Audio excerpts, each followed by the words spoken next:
মুসআব কি নাম? He was the first ambassador in Islam.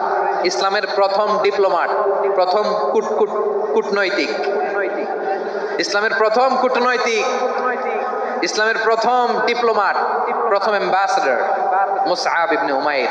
মক্কার তরুণ যুবক, উনি পারফিউম লাগাইলে মানুষ দেখলেই বুঝতো এটা মুসআব লাগাইছে। এমন ড্যাশিং ফেসের ছিল, এমন স্মার্ট ড্যাশিং ফেস, এমন পার্সোনালিটির মানুষ ছিল মুসআব রাদিয়াল্লাহু তাআলা। কারণ যিনি ইসলামের স্পোকম্যান হবেন, মুখপাত্র হবেন, তার স্মার্ট হওয়ার দরকার আছে না নাই? আকাবার প্রথম শপথ যখন হলো, তাদের সাথে বিষ্ণু ঈসা ইসলাম মদিনাতে একজন মুখপাত্র পাঠালেন, ডিপ্লোম্যাটকে পাঠালেন, অ্যাম্বাসেডর অফ ইসলাম। তিনি হচ্ছেন মুসআব ইবনে উমাইর। পড়েন সুবহানাল্লাহ। বিশ্বনবী দেখলেন সে অনেক স্মার্ট, তার ডেডিকেশন আছে, সিনসিয়ারিটি আছে, এবং মদিনায় যে আউস খাজরাজ গোত্রের নেতাদের সাথে ডিল করতে হবে, ইহুদিদের সাথে ডিল করতে হবে, ওখানে একজন পাক্কা জানু খেলোয়াড়ের দরকার আছে না নাই? মুসআব ইবনে উমাইর রাদিয়াল্লাহু তাআলা আনহু, ওনাকে বিষ্ণু ঈসা ইসলাম চুজ করলেন। এবং বিষ্ণু ঈসা ইসলামের এই চুজিংটা, এই সিলেকশনটা এত সুন্দর ছিল, তিনি মদিনাতে যে বিশ্বনবী আসার আগেই মদিনার জমিনকে তিনি উর্বর করে ফেলছেন। প্রতিটা ঘরে ঘরে কালিমার দাওয়াত তিনি পৌঁছায় দিচ্ছেন। জুমার বিধান নাজিল হয়েছে, কিন্তু মক্কায় পরিবেশ নাই জুমা পালনের। বিষ্ণু ঈসা ইসলাম একজনকে দিয়ে খবর পাঠালেন, যাও মদিনায় মুসাবকে যে বলো, মুসাব তো আমার শিক্ষক, আমার স্পোকম্যান, মদিনাতে যেন তারা জুমা কায়েম করে। বিশ্বনবীর আগেই মুসআব মদিনার মুসলিমদেরকে নিয়ে মদিনায় প্রথম জুমা কায়েম করে ফেলছে। সুবহানাল্লাহ। ডিপ্লোম্যাটদের কেমন হইতে হয়, অ্যাম্বাসেডারের কেমন হইতে হয়, মুসআব রাদিয়াল্লাহু তাআলা আনহুর কাছ থেকে শিখে নাও। মুসআব নামটা কেমন লাগে? যশোর, যাদের সন্তান হবে, ছেলে সন্তান, আমার রাস্তায় পাইলে সবাই জিজ্ঞেস করে, হুজুর একটা নাম দেন, আমার ছেলে হবে। যশোরবাসীর জন্য আমি একটা নাম দিয়ে দিলাম, নাম রাখতে হবে মুসআব। কি নাম? নামটা যাদের ভাল লাগে, ছেলে সন্তান অনাগত আসবে, মনে চাইলে নাম রেখে দিবেন মুসআব রাদিয়াল্লাহু তাআলা আনহুর নামে মুসআব। তাহলে মুসআব রাদিয়াল্লাহু তাআলা আনহুকে বিশ্বনবী ল্যাঙ্গুয়েজ শিখান নাই, সফট স্কিল শিখান নাই। যায়েদ রাদিয়াল্লাহু, তিনি হিব্রু ল্যাঙ্গুয়েজ শিখেছেন, সুরিয়ানি শিখেছেন, কিন্তু মুসআবকে তিনি বানিয়েছেন the spokesman of Islam, the first diplomat, the ambassador of Islam. সুবহানাল্লাহ পড়বেন না? আব্দুল্লাহ ইবনে আব্বাস রাদিয়াল্লাহু তাআলা আনহু, বিশ্বনবীর কাজিন, চাচাতো ভাই। আবার মাইমুনা রাদিয়াল্লাহু তাআলা আনহু, মাইমুনা নবীর স্ত্রী, তিনি ছিলেন আব্দুল্লাহর আপন খালা। তো নবীর বউ যদি ওনার খালা হয়, নবী তার কি? বুঝে নাই, নবী তার কি? খালু। তাহলে সম্পর্ক অনেক গভীর, কাজিন আবার খালু। ছোট্ট মানুষ, তাই রাতে মাঝে মাঝে ঘরে থাকতো। বিশ্বনবী দেখলেন আব্দুল্লাহ যেহেতু আমার ঘরে ঢুকতে পারে, আব্দুল্লাহরে এই উম্মতের বড় শিক্ষাবিদ বানাইতে হবে। কথা বোঝে নাই? আব্দুল্লাহকে কি বানাইতে হবে? শিক্ষাবিদ, এডুকেটর অফ দিস উম্মাহ, এই উম্মার শিক্ষাবিদ বানাইতে হবে। তাই আব্দুল্লাহ ইবনে আব্বাসকে বিশ্বনবী হাতে কলমে শিক্ষা দিয়েছেন। আহারে, আর এরপরে যে কি ভাষা আসবে তোমাদের জন্য আমার মুখ থেকে আমি নিজেও জানি না, আমি নিজেও জানি না। 1 ঘন্টা যাবত ধাক্কা ধাক্কি মারামারি। তো আসতে বলছে কে তোমাকে? পেছনে চলে যাও, জায়গা না পেলে। পুরো প্রোগ্রামটাই নষ্ট করে দিল।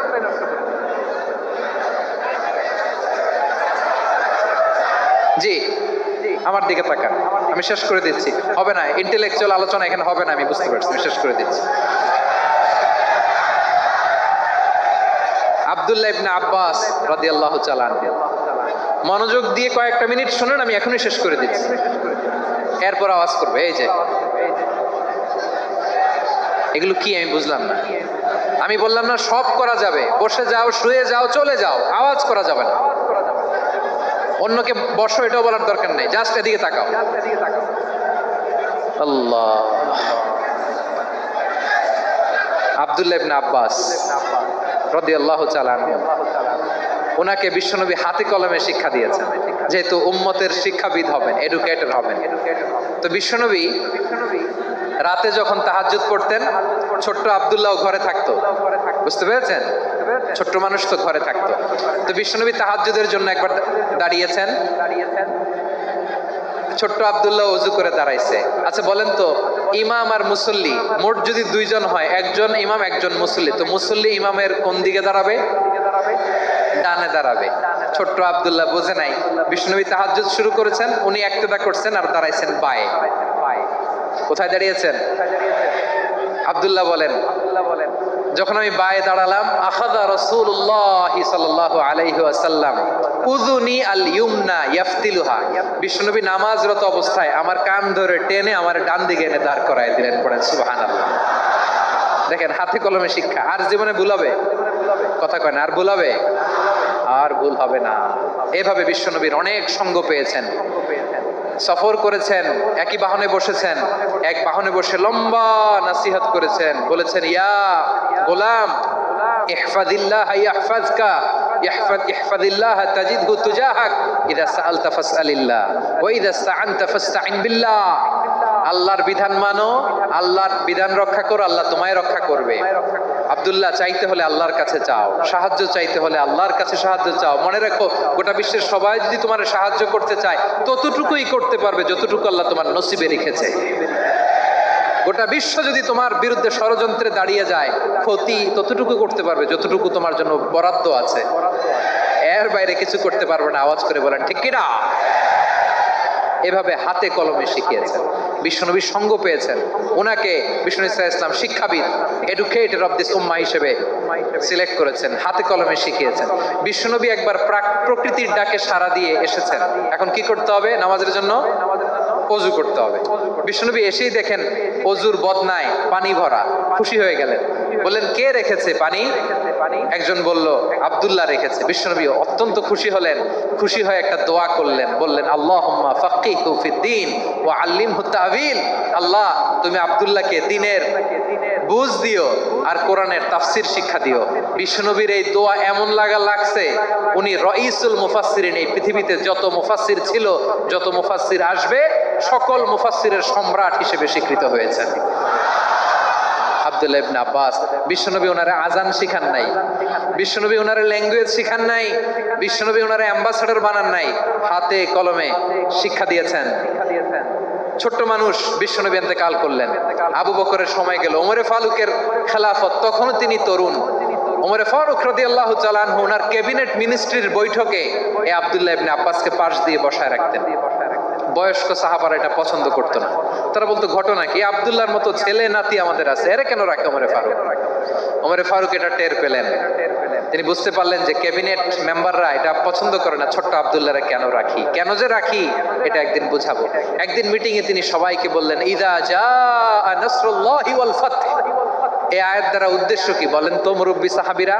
এক সাহাবী বলেন, এই সূরা দ্বারা উদ্দেশ্য, আল্লাহ বলেছেন আমাদেরকে বিভিন্ন ল্যান্ড, বিভিন্ন এলাকা বিজয় করতে হবে। ওমরে ফারুক বললেন, না, হয়নি। আরেকজন বললেন, বিজয় হওয়ার পর আমাদের বেশি বেশি আল্লাহর বরত্বের ঘোষণা দিতে হবে, এটা উদ্দেশ্য। ওমরে ফারুক বললেন, না, হয় নাই। যারা জিজ্ঞেস করেন কেউ পারে না। সব শেষে বিশ্বনবী ছোট্ট আব্দুল্লাহরে বলেন, আব্দুল্লাহ, ইদা জা নাসরুল্লাহি ওয়াল ফাত, এর দ্বারা উদ্দেশ্য কি বলো তো? ছোট্ট আব্দুল্লাহ বলেন, হুয়া আজালু রাসূলিল্লাহ। এই আয়াত দ্বারা বিশ্বনবীর বিদায়কে উদ্দেশ্য নেওয়া হয়েছে। ওমরে ফারুক বললেন, হাযা হুয়া, এটাই তো সঠিক উত্তর, এটাই সঠিক তাফসীর এই আয়াতের।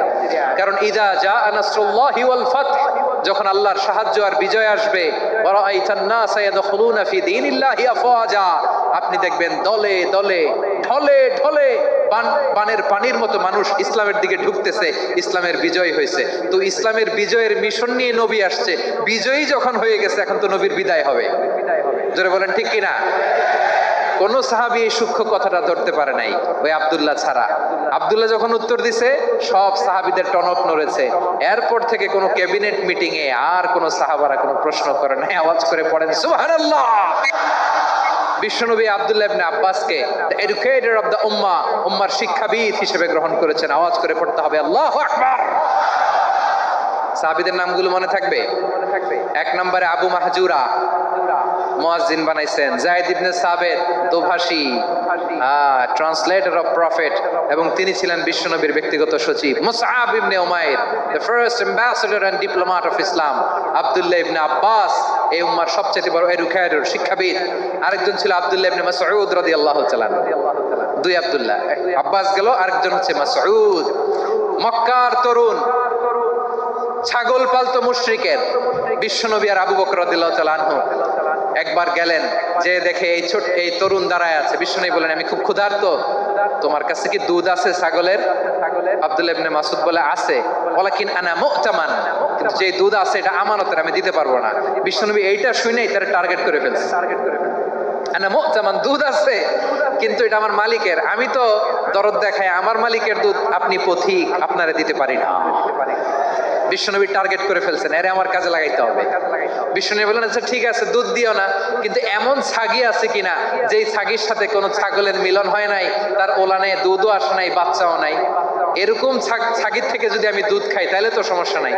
বলতেছে, এরকম ছাগির থেকে দুধ খাইলে সমস্যা নাই, কারণ এরকম ছাগির ওলান থেকে দুধ আসবেও না। বলতেছে, ঠিক আছে, এরকম একটা ছাগি নিয়ে আসা হলো। বিশ্বনবী বিসমিল্লাহ বলে ওই ছাগির ওলানে হাত দিলেন। হাত দিতে দেরি, পুরো ওলানটা দুধে ভরে যেতে দেরি হয় না। বিশ্বনবী আর আবু বকর রাদিয়াল্লাহু তাআলা আনহু দহন করে পেট ভরে খেলেন। এই দৃশ্য আব্দুল্লাহ ইবনে মাসউদের হৃদয়ে দাগ কাটলো। এই মুজিজা দেখে তিনি বললেন, আশহাদু আল্লা ইলাহা ইল্লাল্লাহ ওয়া আশহাদু আন্না মুহাম্মাদুর রাসূলুল্লাহ। তিনি ষষ্ঠ মুসলিম ছিলেন, 6 নম্বর মুসলমান। ওনাকে টার্গেট করে বিশ্বনবী দেখলেন এমন ইন্টেলেকচুয়াল ব্রেন, উনি সূক্ষ্ম সূক্ষ্ম জিনিস বুঝে বেশি, ফিকহি জ্ঞান ওনার মধ্যে বেশি। বিশ্বনবী ওনাকে কোরআনের জ্ঞান শিক্ষা দিতে লাগলেন। উনি বিশ্বনবী সবার কাছে কোরআন শোনায়, কিন্তু বিশ্বনবী নিজে আব্দুল্লাহ ইবনে মাসউদের কাছ থেকে কোরআন শুনতো। বিশ্বনবী একবার বললেন, ইকরা আলাইয়া ইয়া মাসউদ। ইবনে মাসউদ, একবার শোনাও তো কোরআন দেখি।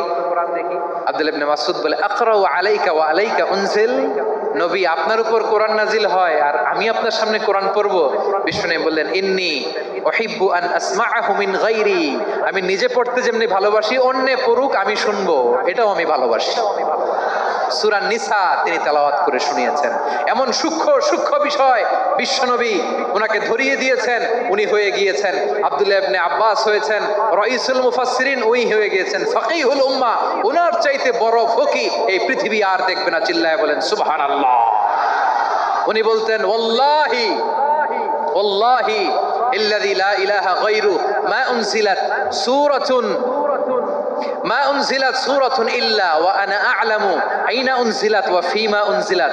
বিশ্বনবী এমন ভাবে কোরআনের দার্স আমাকে দিয়েছেন, কোরআনে যত সূরা নাজিল হয়েছে, যেখানে নাজিল হোক না কেন আমি জানি এটা কোথায় নাজিল হয়েছে এবং কোন প্রেক্ষাপটে নাজিল হয়েছে। এমন একটা সূরা নাই যে সূরার কোথায় নাজিল হয়েছে আমি মাসুদের জানা নাই, কোন প্রেক্ষাপটে নাজিল হয়েছে আমার জানা নাই। এরকম ঘটবে না। চিল্লায় বলেন আল্লাহু আকবার। এই আব্দুল্লাহ ইবনে মাসউদ রাদিয়াল্লাহু তাআলা ওমর ফারুকের সময় কুফার চিফ জাস্টিস ছিলেন। কুফা নগরীর চিফ জাস্টিস। চিফ জাস্টিস বুঝেন নাই? বিচারপতি। কি ছিলেন? সবাই বলে নাই, কি ছিলেন? বিচারপতি ছিলেন। এবং ওনার যে ফিকহি জ্ঞানের ধারা, এটাই আলকামা, ইব্রাহিম আন-নাখাই, হাম্মাদ ইবনে সুলাইমান হয়ে ইমাম আবু হানিফা পর্যন্ত পৌঁছেছে। এবং ওনার ফিকহি জ্ঞানের ধারাই হানাফি মাযহাবে অ্যাকসেপ্ট হয়েছে। আজও এগুলো হানাফি মাযহাবে চর্চিত হয়। হানাফি মাযহাবের সব ফিক আব্দুল্লাহ ইবনে মাসউদের ফিকহি জ্ঞানের ধারা থেকে নেওয়া হয়েছে। চিল্লায় পড়েন সুবহানাল্লাহ। তাহলে ওনাকে বিশ্বনবী বানিয়েছেন জুরিস্ট, আইনবিদ, ফাকিহ। ওনারে আজান শিখান নাই। হিউম্যান রিসোর্স ডেভেলপমেন্ট কিভাবে করবেন, মানব সম্পদের উন্নয়ন কিভাবে করতে হয়, কিভাবে যার যেখানে প্রতিভা কাজে লাগাতে হয় উনি দেখিয়েছেন। সুবহানাল্লাহ পড়বেন না? খালিদ বিন ওয়ালিদ নাম শুনছেন? কে কে শোনেন নাই হাত তোলেন। কি ছিলেন? বীর যোদ্ধা ছিলেন খালিদ বিন ওয়ালিদ। কিন্তু তিনি ইসলাম ধর্ম গ্রহণ করেছেন অনেক দেরিতে, 8ম হিজরিতে। তার মানে 8ম হিজরির আগে উনি মুশরিকদের পক্ষে লড়াই করেছেন। ওনার হাতে কত মুসলিম সাহাবী যে নিহত হয়েছে হিসাব নাই। বিশ্বনবী টার্গেট করে রাখছে, তুমি আমাদের মুসলিমদের এত ক্ষতি করলা, তুমি যখন মুসলমান হবা তোমারে দিয়ে আমি এমন কাম করামু যে এটা আর কেউ করতে পারবে না। সুবহানাল্লাহ নাই? যশোর ক্লান্ত হয়ে গেছে।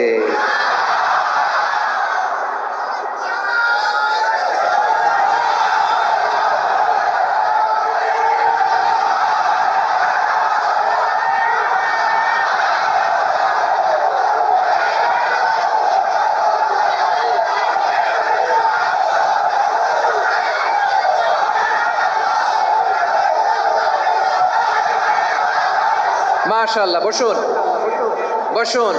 বসুন। খালিদ বিন ওয়ালিদ রাদিয়াল্লাহু তাআলা অষ্টম হিজরিতে মুসলিম হয়েছেন, মক্কা বিজয়ের আগে। তো মক্কা বিজয়ের আগে যখন মুসলিম হয়েছেন, এর আগে কি করছেন? কাফিরদের সাথে যুদ্ধ করেছেন। উনি উহুদের যুদ্ধে মুসলমানদের যে পরাজয় ভাব, কঠিন পরিস্থিতির মুখোমুখি ওনার কারণে পেছন থেকে এমন আতর্কিত আক্রমণ করেছেন, মুসলমানদেরকে কচুকাটা করেছেন। অষ্টম হিজরিতে আল্লাহ তাআলা হেদায়েতের নূর দিয়ে ওনার হৃদয়টাকে উজালা করে দিলেন। লা ইলাহা এটা এমন বাণী যার হৃদয়ে একবার টাচ খাবে, এইটা থেকে সে আর পালিয়ে বেড়াতে পারে। ঝিনুকের ভেতর লুকিয়ে থাকে যেমন মতি, ঝিনুকের ভেতর লুকিয়ে থাকে যেমন মতি, কলমা শাহাদাতে আছে আল্লাহর জ্যোতি, কলমা শাহাদাতে আছে আল্লাহর জ্যোতি। ঠিক কিনা বলেন? মক্কা বিজয়ের আগে মুসলিম হলেন, হওয়ার পরেই বিশ্বনবীর টার্গেট ফুলফিল হলো। ওই যে টার্গেট করে রেখেছেন আর দোয়া করেছেন, খালিদ বিন ওয়ালিদ যদি মুসলিম হয় তাকে আমি মিলিটারি চিফ বানাবো। ওনাকে আজান শিখান নাই, ওনার কান ধইরা নামাজের এই মাথা থেকে ওই মাথা আনান নাই, ফিকহি কোরআনের সূক্ষ্ম তাফসীর ওনারে শিখান নাই, অ্যাম্বাসেডর বানান নাই। বিষ্ণু ইসলাম ওনাকে সামরিক অভিযানে প্রেরণ করেছেন।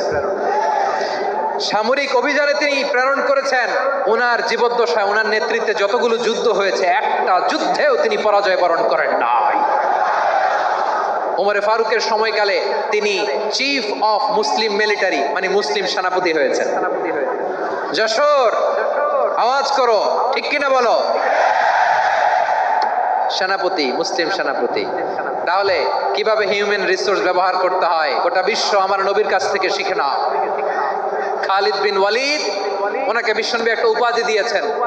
উপাধিটা হচ্ছে সাইফুল্লাহিল মাসলুল, আল্লাহর নাঙ্গা তরবারি, আল্লাহর খোলা তরবারি, দ্য ওপেন সোর্ড অফ আল্লাহ। খালিদ বিন ওয়ালিদ মুসলিম সেনাপতি। হাসান বিন সাবেত নাম শুনছেন? দেখি উনি কি ছিল বলেন। রাসূলের সভা কবি, কালচারাল হিজিমনিকে ডিফিট করার জন্য। উনি ভালো অস্ত্র চালানো জানতেন না, ওই কাজে উনি যেতেন না। ওনার ছিল কাব্য প্রতিভা। কাব্য প্রতিভা, কাফিররা কবিতা দিয়ে নবীকে গালি দিত। বিশ্বনবী বলতেন, ইয়া হাসান আজিব আন রাসূলিল্লাহ, তুমি নবীর হয়ে কাফেরদের এই কথাগুলোর জবাব দাও। বিশ্বনবীর একটা মিম্বার ছিল। বিশ্বনবীর মিম্বারের পাশাপাশি মসজিদে নববীতে এই হাসান বিন সাবিতের জন্য বিশ্বনবী একটা স্পেশাল মিম্বার বানিয়ে দিয়েছেন। এখান থেকে তুমি জবাব দাও। এবং বিশ্বনবী বলেছেন, আল্লাহুম্মা আইয়িদহু বিরূহিল কুদুস। আল্লাহ, হাসান আমার পক্ষে জবাব দেয়, তুমি জিব্রাইল মারফত তাকে সাহায্য পাঠাইয়া দিও। রাসূল সাল্লাল্লাহু আলাইহি ওয়াসাল্লামের সভা কবি, the poet of the prophet, নবীর কবি। উনি কবিতা দিয়ে, এমন উচ্চাঙ্গের ভাষায় কবিতা দিয়ে তিনি জবাব দিতেন, কাফিরদের গা শিহরে যেত, তাদের হৃদয়ে আগুন ধরে যেত। তাহলে এরকম কবিরও দরকার আছে না নাই? এখন যাকে আল্লাহ দিছে কাব্য প্রতিভা, এরা যদি আপনি যুদ্ধের ময়দানে পাঠান হবে? যারে দিছে সুরেলা গলা, এরা যদি অ্যাম্বাসেডর বানান হবে না। হাসান বিন সাবিত ছিলেন বিষ্ণু ইসলামের কবি। হুযায়ফা ইবনুল ইয়ামান বিশ্বনবীর গোয়েন্দা বিভাগের প্রধান। কিসের প্রধান? হুযায়ফা ইবনুল ইয়ামান, ওনার ছিল ডিটেকটিভ মাইন্ড। ডিটেকটিভ মাইন্ড, গোয়েন্দা বিভাগের প্রধান। এবং উনি হচ্ছেন সাহিবু সিররি রাসূলিল্লাহ, রাসূল সাল্লাল্লাহু আলাইহি ওয়াসাল্লামের গোপন তথ্যের ধারক বাহক। নবীর যেই কথা কেউ জানে না, সব হুযায়ফার পেটের ভিতরে ছিল। সুবহানাল্লাহ পড়েন। মদিনার যত ইহুদিদের একটা লিস্ট ছিল, এই লিস্ট শুধু দুইজন জানতো, বিশ্বনবী আর হুযায়ফা। সুবহানাল্লাহ পড়বেন না? তাহলে ওনাকে কোন দায়িত্ব দিছে? কোন বিভাগ? যশোর আওয়াজ করো, কোন বিভাগ? গোয়েন্দা বিভাগের হেড ছিল। খন্দকের যুদ্ধে প্রচন্ড আজকের মতো শৈত্য প্রবাহ, মাটি খনন করতে করতে সাহাবীদের পেটে ক্ষুধা নাই, দাঁড়াইতে পারে না নামাজের জন্য, এত ক্লান্ত, ক্ষুধা, ক্লান্ত, শ্রান্ত। বিশ্বনবী বললেন, কে আছো? এই কঠিন শীত, এই ভয় আর ক্ষুধার মধ্যেও খন্দকের পরীক্ষার টপকে শত্রু শিবিরে যে আমাকে তথ্য দিবা, কে আছো? কারো গায়ে শক্তিই নাই যে দাঁড়াবে, কেউ দাঁড়ায় না। বিশ্বনবী তখন নিজে হুজাইফাকে ডাক দিলেন, হুজাইফা, যে আমাকে আজকে শত্রু শিবিরের তথ্য এনে দিবে সে জান্নাতে আমার মোরাফাকা, আমার সঙ্গী হবে। হুজাইফা রাদিয়াল্লাহু ইবনুল ইয়ামান জীবনের ঝুঁকি নিয়ে এই ক্ষুধা শৈত্য প্রবাহ কোল্ড ওয়েভস কে উপেক্ষা করে পরীক্ষা টপকে শত্রু শিবিরে যে সবার কথাগুলো চুপে চুপে শুনে বিশ্বনবীর দরবারে এসে গোয়েন্দাদের মতো তথ্য সরবরাহ করেছে। বিশ্বনবীর গোয়েন্দা বিভাগের প্রধান হুজাইফা ইবনুল ইয়ামান ইন্টেলিজেন্স বিভাগ চালাতেন। মুনাফিকদের নাম ওনার কাছে ছিল। মুআয ইবনে জাবাল মদিনা রাষ্ট্রের সবচেয়ে সিনিয়র আমলা ছিলেন। আমলাতন্ত্র চিনেন তো? প্রশাসনিক কাজ যারা চালায়, অ্যাডমিনিস্ট্রেশন বুঝেন না? The department of administration. মদিনার রাষ্ট্রের সিনিয়র আমলা মুআয ইবনে জাবাল মুতাখাসসিসুন ফিল হালাল ওয়াল হারাম, হালাল হারামের স্পেশালিস্ট ছিলেন। বিশ্বনবী ওনাকে ইয়ামানের গভর্নর করে পাঠিয়েছেন। বলেছেন, ইন্নাকা তা'তি কওমান আহলা কিতাব, এমন গোষ্ঠীর কাছে যাবা ইহুদি নাসারা, আগে শাহাদা পড়লে এরপরে নামাজের দাওয়াত দিও, নামাজ পড়লে যাকাতের দাওয়াত দিও। গভর্নরের অ্যাটিটিউড যেমন থাকে তেমন অ্যাটিটিউড ধরে রেখো। সুবহানাল্লাহ পড়েন। তাহলে মুআয ইবনে জাবালকে দিয়ে বিশ্বনবী কবিতা লেখায় নাই, চিঠি লেখায় নাই, আজান দেওয়ায় নাই। সুবহানাল্লাহ পড়বেন না? সব শেষ সাহাবী বলি আবু হুরায়রা রাদিয়াল্লাহু তাআলা, নাম শুনছেন? বিড়ালের বাবা। কি করতেন? খালি হাদিস মুখস্থ করতেন।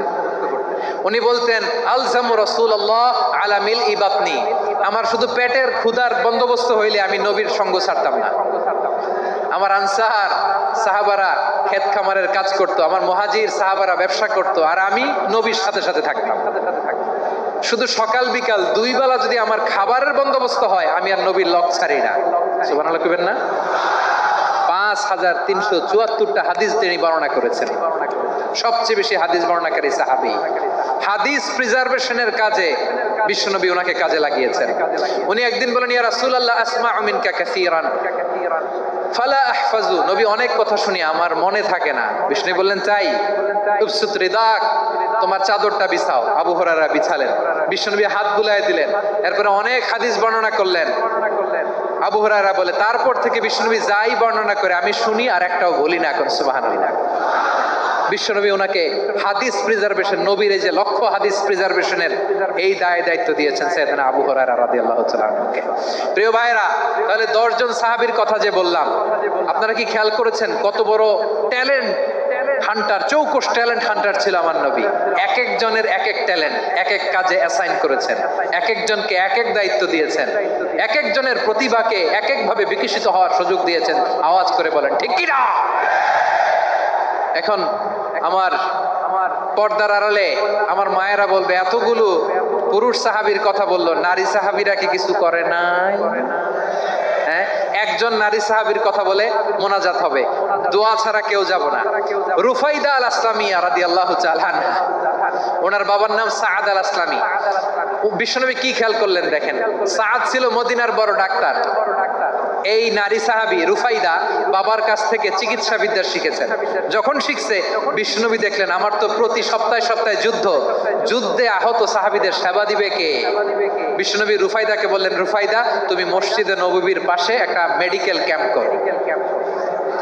এই যে সাকিনা আদ্দিন মেডিকেলের আমার ছাত্রী বন্ধুরা শুনে রাখো, তোমাদের আইকন হচ্ছে রুফাইদা আল আসলামিয়া। বিশ্বনবীর ডিরেকশন অনুযায়ী তিনি মসজিদে নববীর পাশে একটা মেডিকেল ক্যাম্প করলেন এবং আহত সাহাবাদের চিকিৎসা উনি ওনার টিম নিয়ে দিতেন। বিশ্বনবীর পরামর্শে উনি আনসারি এবং মুহাজির মহিলা সাহাবীদেরকে নিয়ে একটা স্পেশাল মেডিকেল টিম গঠন করলেন। খায়বার যুদ্ধে 7ম হিজরিতে যখন বিশ্বনবী যায়, উনি ওনার টিম নিয়ে আসলেন, বললেন, ইয়া রাসূলুল্লাহ, আমরা তো তলোয়ার চালাতে পারি না, আমরা তো তীর মারতে পারি না, আপনি যদি অনুমতি দেন খায়বার অভিযানে আমি আমার টিম নিয়ে মেডিকেল টিমের সেবাটা সার্ভিসটা দিতে চাই। পড়েন সুবহানাল্লাহ। বিশ্বনবী অনুমতি দিলেন। যোদ্ধা সাহাবীদের সাথে রুফাইদা আল আসলামিয়া উনিও মেডিকেল টিম নিয়ে অগ্রসর হলেন। খায়বারের প্রতিটা আহত ইনজুর্ড সাহাবী যারা ইনজুরি শিকার হয়েছেন সবাই রুফাইদা আল আসলামিয়ার এই মেডিকেল ক্যাম্প থেকে চিকিৎসা সহায়তা পেয়েছেন। সুবহানাল্লাহ পড়েন। দেখেন কিভাবে বিশ্বনবী ট্যালেন্ট বাছাই করতেন, আপনি অবাক হবেন। বাহরাইনের মেডিকেল ইউনিভার্সিটিতে রুফাইদা আল আসলামিয়া মেডিকেল প্রাইজ অ্যাওয়ার্ড প্রতি বছর দেওয়া হয়। যদি 8 দিনের এই মেডিকেল আমার বোনেরা যদি জেনে থাকো জানো, না হলে নতুন করে জানো, সার্চ দিও রুফাইদা আল আসলামিয়া মেডিকেল অ্যাওয়ার্ড বাহরাইনের ইউনিভার্সিটিতে দেওয়া হয়। প্রিয় ভাইয়েরা, তাহলে আলোচনার সামারি আমরা করি। বিশ্বনবী যার যেখানে ট্যালেন্ট তাকে ওইখানে কাজে লাগাতেন। আওয়াজ করে বলেন ঠিক কিনা? এবার একটা ইন্টারভিউ হবে, আওয়াজ করে বলেন আবু মাহজুরাকে বিশ্বনবী কি বানাইছেন? হ্যাঁ, ভুলে গেছেন? সামনের চুলে হাত দিয়ে বিশ্বনবী কি সুন্দর গলায় আজান শিখালেন। মুয়াজ্জিন যায়েদ বিন সাবিতকে একাডেমিক প্রজেক্টের দায়িত্ব দিয়েছেন, তিনি ছিলেন বিশ্বনবীর দোভাষী ব্যক্তিগত সচিব। Musab ibn Umair the first ambassador of Islam. Abdullah ibn Abbas উম্মার বড় শিক্ষাবিদ মুফাসসির। আব্দুল্লাহ ইবনে মাসউদ ছিলেন জুরিস্ট। কি ছিলেন? জুরিস্ট ছিলেন, এই উম্মার সবচেয়ে বড় জুরিস্ট। খালিদ বিন ওয়ালিদ সেনাপ্রধান। হাসান বিন সাবিত ছিলেন বিশ্বনবীর সভাকবি। কি ছিলেন? বিশ্বনবীর সভাকবি ছিলেন। এরপরে হুযায়ফা ইবনুল ইয়ামান কি ছিলেন? গোয়েন্দা বিভাগের প্রধান। মুআয ইবনে জাবাল কি ছিলেন? সিনিয়র আমলা, ইয়ামানের গভর্নর। আবু হুরায়রা রাদিয়াল্লাহু তাআলা আনহু হাদিস প্রিজার্ভেশনের কাজ করেছেন। আর আমাদের রুফাইদা আল আসলামিয়া রাদিয়াল্লাহু তাআলা আনহা কি ছিলেন? নার্স ছিলেন, নার্স হয়ে মেডিকেল সেবা দিয়েছেন। প্রিয় ভাইয়েরা, পুরো আলোচনার যদি সামারি করি তাহলে বিশ্বনবী যেভাবে হিউম্যান রিসোর্সকে ম্যানেজ করেছেন, যার যেখানে প্রতিভা কাজে লাগিয়েছেন, আমরাও যদি করি আমাদের বাংলাদেশের চিত্র আমরা পাল্টে যেতে পারবো। আমরা শুরুতে শুনেছি মানুষের আছে অসীম সম্ভাবনা, প্রতিটা মানুষ অনন্য, যত্ন নিলে যথাযথ পরিচর্যা করলে মানুষ বিশ্ব জয় করতে পারে, ঠিক কিনা? আমাদের হাফেজে কোরআনের সামনে দাঁড়াতে পারে এমন কোন হাফেজে কোরআন আল্লাহর জমিনে জন্ম হয় না, ওটা বিশ্ব কাঁপিয়ে তারা সেরা। আমাদের ক্রিকেটাররা সেরা, আমাদের তৈরি পোশাক শিল্প সেরা, এরকম অনেক অনেক সেরা জিনিস আছে, আমরা এগুলোরে নার্চারিং করতে পারি নাই, পরিচর্যা করতে পারি নাই, সঠিক তারবিয়াতের অভাব। তাহলে মানুষের অসীম সম্ভাবনাকে কাজে লাগাতে হবে, ঠিক কিনা বলেন? ইউনুস গভর্নমেন্টকে আমি বলবো, অল্প সময়ের জন্য আপনারা এসেছেন, সংস্কারও করতে হবে, আবার নির্বাচনও করতে হবে।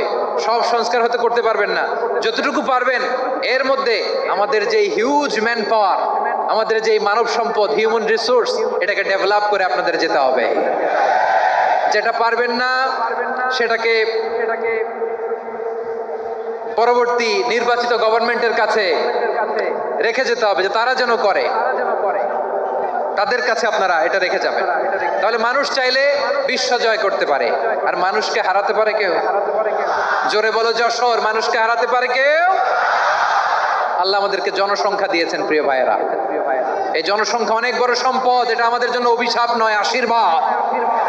আমাদের জনসংখ্যাকে যদি আমরা জনশক্তিতে রূপান্তর করতে পারি, আজকে বাংলাদেশ যে অবস্থানে দাঁড়িয়ে আছে, বাংলাদেশ তার 20 গুণ উন্নতির শিখরে চলে যাবে। চিল্লায় বলো ঠিক কিনা? আমাদের শ্রমিক ভাইয়েরা বাইরে কাজ করে, আমাদের শ্রমজীবী ভাইয়েরা, প্রবাসীরা, তাদের ব্যাপারে গুরুত্ব দিতে হবে। আমাদের শ্রমের দাম সবচেয়ে কম, সবচেয়ে কম। তারা এম্বাসিতে গুরুত্ব পায় না, এয়ারপোর্টে গুরুত্ব পায় না, এই সরকার অবশ্য তাদেরকে অনেক গুরুত্ব দিচ্ছে। আমাদের অদক্ষ শ্রমিককে যখন আমরা দুবাই পাঠাই অল্প বেতন পায়, কিন্তু ইন্ডিয়ানরা দক্ষ শ্রমিক পাঠাইলে তার 3 গুণ বেতন পায়। আমরা আমাদের শ্রমিকদেরকে অদক্ষ ভাবে আর পাঠাতে চাই না, দক্ষ শ্রমিক পাঠিয়ে আমরা রেমিটেন্সের বন্যা বইয়ে দেব। আমাদের শ্রমিকদের পাঠানো রেমিটেন্সের টাকায় সচল থাকে আমার দেশের অর্থনীতির চাকা। তাদেরকে সবচেয়ে গুরুত্ব দিতে হবে। আমরা পেয়েছি ফ্রিডম ফাইটার, মুক্তিযোদ্ধা, আর আমার প্রবাসী ভাইরা হচ্ছে রেমিটেন্স ফাইটার। জোরে বলো ঠিক কিনা? তাহলে আমাদের এই জনশক্তিকে জনসম্পদে ট্রান্সফর্ম করতে হবে। ঠিক কিনা বলেন? সরকার জনগণকে এভাবে পলিশ করতে হবে। মা বাবারা ছেলে মেয়েদের মধ্যে কার কোন যোগ্যতা তাকে ওইভাবে কাজে লাগাতে হবে। সবার এ প্লাস পাওয়ার কোনো দরকার নাই। আমাদের দেশে একটা টেন্ডেন্সি আছে, পরীক্ষায় এ প্লাস না পাইলে কই তুই কি করলি, পাশের বাড়ির ছেলে এ প্লাস পাইছে, যা ওর পা ধোয়া পানি খা।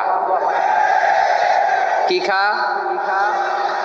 তা আমি ভাবছি যে পা ধোয়া এ প্লাস পাওয়া ছেলেদের পা ধোয়া পানির একটা পানির ব্র্যান্ড বানাইতে হবে, এরকম লেখা থাকবে এ প্লাস পাওয়া ছেলেদের পা ধোয়া পানি। খাওয়া নাই, এগুলার খাওয়া নাই। ওরে আল্লাহ এ প্লাস পাওয়ার জন্য বানাইছে, আর আপনার ছেলেকে এই এ প্লাস গুলারে নিয়ন্ত্রণ করার জন্য আল্লাহ বানাইছে। ওকে দিয়ে আল্লাহ কি করবে আপনি জানেনই না। একটা এ প্লাস, একটা এ গ্রেড একটা মানুষের জীবনকে ঠিক করে দিতে পারে না। আপনার ছেলেকে আল্লাহ অন্যদিকে যোগ্যতা দিয়েছে। ওদের মনোবল ভাঙবেন না, খবরদার খবরদার। ছেলে মেয়েদের মনোবল ভাঙবেন না। যাকে দিয়ে যেটা হবে তাকে দিয়ে সেটা করতে হবে, তার প্রতিভাকে সেভাবে কাজে লাগাতে হবে। তাহলে বাংলাদেশ আমাদের এই জনসংখ্যা জনসম্পদে রূপান্তরিত হবে। আমাদের সরকারের তত্ত্বাবধানে আমাদের 18 কোটি জনগণ দক্ষ জনশক্তিতে রূপান্তরিত হোক, আমরা চাই কি চাই না? আমরা ভালো মানুষ, শ্রেষ্ঠ মানুষ হতে চাই কি চাই না? ওই জাপানিজদের মতো সৎ, ওই ইউরোপিয়ানদের মতো কালচার, আমাদেরকে আল্লাহ তাআলা কোরআন সুন্নাহ অনেক কিছু দিয়েছেন। যেহেতু বর্তমানে আমরা দেখছি তারা সৎ, তাদের মধ্যে ভ্যালিউ আছে, সেগুলো আমাদের মধ্যে আনার দরকার আছে না নাই? আর ইসলাম দিয়ে আমাদের জীবনকে সাজাতে হবে, ইসলাম দিয়ে আমার পরিবারকে সাজাতে হবে। ইসলাম থেকে, কোরআন থেকে প্রেসক্রিপশন না নিলে জীবন সুন্দর হবে না। কোরআন থেকে প্রেসক্রিপশন না নিলে সমাজ সুন্দর হবে না। কোরআনের প্রেসক্রিপশন না মানলে রাষ্ট্র সুন্দর হবে না। কোরআনের প্রেসক্রিপশন অ্যাপ্লাই না করলে শুধু দুর্নীতি দমন কমিশন দিয়ে দুর্নীতি বন্ধ করা যাবে না। এজন্য কোরআনের আইন আমরা চাই কি চাই না? প্রিয় ভাইয়েরা, হিউম্যান রিসোর্স ডেভেলপমেন্ট, মানব সম্পদের উন্নয়ন, আমাদের সরকার যেন এদিকে নজর দেয়। আমরা যেন এই ব্যাপারে যত্নবান হয়ে উঠি। যাকে আল্লাহ যে যোগ্যতা দিয়েছে এই যোগ্যতা দিয়ে আমরা যেন ইসলামের জন্য, দেশের জন্য কাজ করি। আমরা যেন আমাদের স্কিল ডেভেলপ করি, আমাদের পটেনশিয়ালকে ডেভেলপ করি। মোরালিটি, ভ্যালিউজ নিয়ে শায়েখ আহমদুল্লাহ আলোচনা করেছেন, এগুলো দিয়ে যেন আমরা আমাদেরকে সাজাই। আল্লাহ তাআলা আমাদের দেশকে তুমি নিরাপদ করো, আমরা পড়ি আমিন। আল্লাহ আমার 18 কোটি জনগণকে তুমি জনশক্তিতে রূপান্তরিত করো, আমিন। আল্লাহ আমরা হাতে হাত রেখে কাঁধে কাঁধ মিলিয়ে ভাই ভাইয়ে যেন এই দেশকে গড়তে পারি, আল্লাহ তুমি তৌফিক দান করো, আমরা পড়ি আমিন। আমার প্রিয় মহিউদ্দিন ভাই বলেছেন, হুজুর এমন একটা ঘোষণাপত্র দিয়ে যাবেন আজকের এই ঐতিহাসিক যশোরের প্রোগ্রামে, যেটা গোটা বাংলাদেশে মানুষ এটার উপর আমল করে। আমি যে কথাটা বলেছি এটাই, আসুন আমরা আমাদের জনসংখ্যাকে জনসম্পদে ট্রান্সফর্ম করি।